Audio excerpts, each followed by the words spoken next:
പോത്തുകല്ലിലേക്ക് സ്വരാജ് എത്തിയില്ല എന്ന് PV അൻവർ ദുഷ്ടബുദ്ധി കൊണ്ട് പറഞ്ഞതല്ല, ഓർമ്മക്കുറവ് കൊണ്ട് പറഞ്ഞതാണെന്നും M സ്വരാജ് മാതൃഭൂമി ന്യൂസിനോട് പറഞ്ഞു. ഇന്ന് പോത്തുകല്ലിലാണ് എത്തിയിരിക്കുന്നത്. പോത്തുകല്ലിലേക്ക് വരുമ്പോൾ ഇവിടെ ഒരു ദുരന്തത്തിനിരയായ കുറെ മനുഷ്യരുടെയൊക്കെ മണ്ണാണ്. അപ്പൊ ഇത്രയും കാലം കൊണ്ട് ഇവിടുത്തെ മനുഷ്യരുടെ പ്രശ്നങ്ങളൊക്കെ പരിഹരിച്ചു എന്ന് തോന്നുന്നുണ്ടോ ഈ സർക്കാർ? അല്ല, പൂർണ്ണമായി പരിഹരിച്ചെന്ന് പറയാനാവില്ല. ഏത് ദുരന്തം സംഭവിച്ചാലും ആ ദുരന്ത ഭൂമിയുടെ പുനരുജ്ജീവനം എന്ന് പറയുന്നതിന് പൂർണ്ണത എന്ന അർത്ഥമില്ല. അത് നമ്മുടെ ഒരു പ്രതീക്ഷയോ ആഗ്രഹമോ ഒക്കെ മാത്രമാണ്. എന്നാൽ സാധ്യമായത്ര പുനരുദ്ധരിക്കുക, ആ പ്രദേശത്തെ പഴയതുപോലെ ആക്കാൻ ശ്രമിക്കുക. ചില നഷ്ടങ്ങൾക്ക് പരിഹാരമില്ല എങ്കിലും കഴിയാവുന്ന പരിഹാരങ്ങൾ, സാധ്യമായ പരിഹാരങ്ങൾ ചെയ്യുക എന്നൊക്കെയാണ്. ആ ദിശയിൽ കുറേയേറെ മുൻപോട്ട് പോകാൻ കഴിഞ്ഞിട്ടുണ്ട്. ഇനിയും ഒരു പക്ഷേ കുറെ കൂടി കാര്യങ്ങൾ ചെയ്യേണ്ടതായും വരും. അങ്ങനെയാണ് നമ്മൾ അതിനെ കാണേണ്ടത്.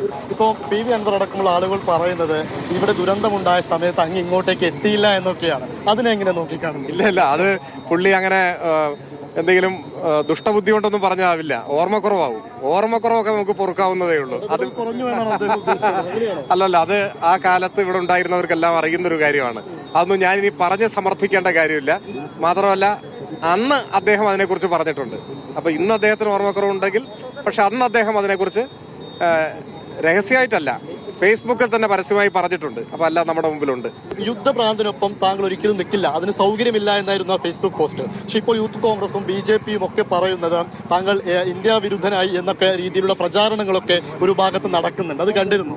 ഇല്ലല്ല, ഞാനത് ശ്രദ്ധിച്ചിട്ടില്ല. പക്ഷെ ചില മാധ്യമപ്രവർത്തകരോട് ചോദിച്ചിരുന്നു. അതവരുടെ തെറ്റിദ്ധാരണയാണ്. അവർക്ക് കാര്യങ്ങൾ മനസ്സിലായിട്ടില്ല.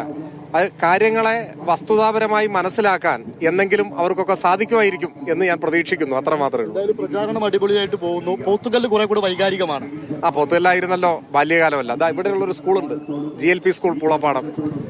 ആ സ്കൂളില്ലായിരുന്നുവെങ്കിൽ ഒരുപക്ഷെ ഇന്നത്തെ ഞാൻ ഉണ്ടാവുമായിരുന്നില്ല. അപ്പോൾ ആ സ്കൂളാണ് ആദ്യത്തെ പാഠശാല. അപ്പൊ അങ്ങനെയെല്ലാം ഉള്ള അനുഭവങ്ങളുള്ളൊരു നാടാണ്. അതാണ് വലിയൊരു പ്രാസംഗികൻ എന്ന രീതിയിൽ എല്ലാവർക്കും M സ്വരാജിനെ അറിയാം. ഒരു പാർട്ടി പ്രവർത്തകൻ, ഒരു ജനങ്ങളുടെ ഇടയിൽ ഉള്ള ഒരാൾ. ആ രീതിയിൽ എങ്ങനെയായിരിക്കും താങ്കൾ നോക്കിക്കാണുന്നുണ്ടാവുക? അങ്ങനെ ഒരു താങ്കളുടെ മനസ്സിൽ അങ്ങനെ എന്തെങ്കിലും ഉണ്ടോ? ഇല്ലല്ല, അതൊക്കെ അല്ലല്ല. നമ്മളെ നാടെങ്ങനെ വിലയിരുത്തുന്നു എന്നത് നമ്മുടെ നിയന്ത്രണത്തിലുള്ളൊരു കാര്യമല്ല. അത് ഓരോ ജനങ്ങളുടെയും അഭിപ്രായമാണ്. ആ അഭിപ്രായം എന്തുതന്നെയായാലും നമ്മളതിനെ മാനിക്കുകയാണ്. ഞാൻ അതിനെക്കുറിച്ച് ഉത്കണ്ഠപ്പെടാറില്ല. അതവർക്ക് പൂർണ്ണ സ്വാതന്ത്ര്യമുണ്ട്. ഓക്കെ. പ്രചാരണ പ്രവർത്തനങ്ങളുമായി ഇപ്പോൾ M സ്വരാജ് പോവുകയാണ്. ജോം ടി കെക്കൊപ്പം ഇംതിയാസ് കരീം, മാതൃഭൂമി ന്യൂസ്, നിലമ്പൂർ.